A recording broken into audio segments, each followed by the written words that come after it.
Hey, Mike. Good. How you doing? Good, thank you. Appreciate a couple of minutes. How do you feel as you get ready to open the season? How do you feel about your ball club? Well, I'm excited, as I am every year. I mean, we're facing some adversity right now with the injuries, no doubt about it. But these guys are professionals, and they've faced adversity before. You know, we had some tough times last year, and they ended up winning the division. So I expect they're going to battle, and we're going to get through this. You know, Hal, let's address the big picture first, because it's been under so much speculation. I think ever since the Yes deal started people thinking about you guys and what your future plans are. Do you have any plans? There's no other way to say it. Do you have any plans at all, any thoughts at all about selling the Yankees?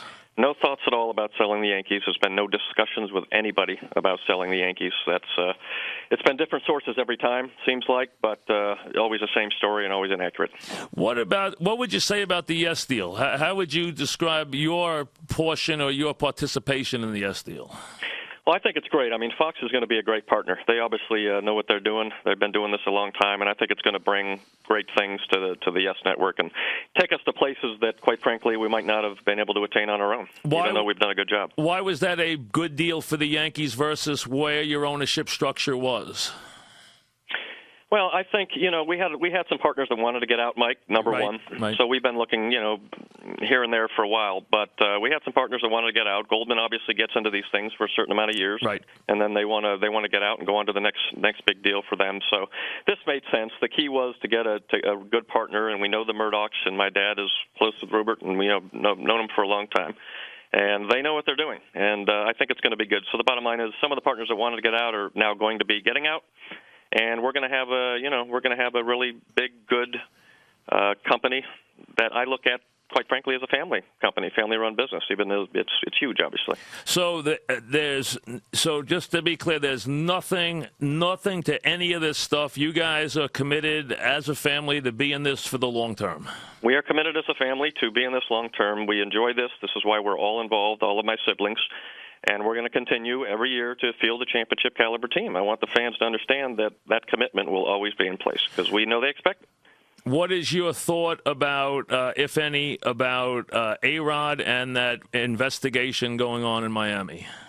Well, I don't know any more than you do, Mike. I really don't. It's not our investigation, obviously. And, anybody is innocent until proven guilty. So we'll just have to see where the investigation leads. Have you had any discussions with A-Rod? I have not. Okay. Any plans to? I have not seen him around here, and I haven't had any plans to have any discussions. No, it doesn't mean we won't at some point. Okay. Cano, how would you categorize the Cano negotiations to this point? Well, look, this is going to be a work in progress for weeks and weeks and weeks. And the one thing I'm not going to do, Mike, is read about it in the papers, every day. So any significant developments, we're obviously going to let everybody know. But things have been pretty quiet the last couple of weeks. He's been off with the Dominican team. We got spring training going on. So, we'll see what the weeks ahead lead to. Is it fair to say it's going to be shelved now from your standpoint to the end of the season, or would you guys be open to discussions during the season? No, look, every rule has exceptions, right? And obviously we've talked to Scott about Robbie, and I can see that happening on more than one occasion as the season progresses. But we'll just have to see. We got to get through opening day first and get the ball rolling here. All right. There is a very large incentive, obviously, to be under the luxury tax sometime in the near future. I know 2014 has been a point of a target point, let's say. Is it something that is a very important part of your strategy to be under it for the obvious reasons to be under it in 2014? I think there's several reasons to be under it, and they've all been well documented. But one that hasn't been well documented is I don't believe you have to, have the $200 million payroll to be world champion.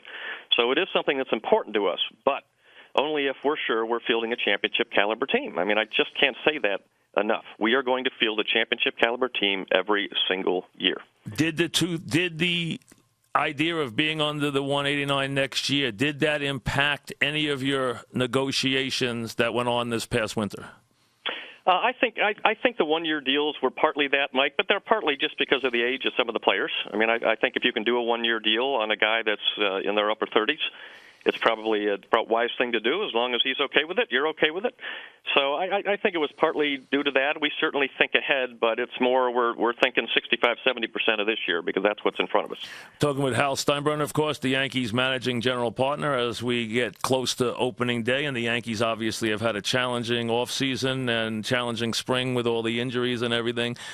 How, with that situation, the idea of the goal maybe to get under the 189 next year, do you, and there's great incentive for that, which I tried to show to the fans, the idea of how it restarts the tax and the great benefits, the sharing in the other money for the first time and everything else. So there's clearly great economic rewards there for you to do that. Will that be a one-year thing, or is it something the Yankees want to do in the future, try to stay under that tax?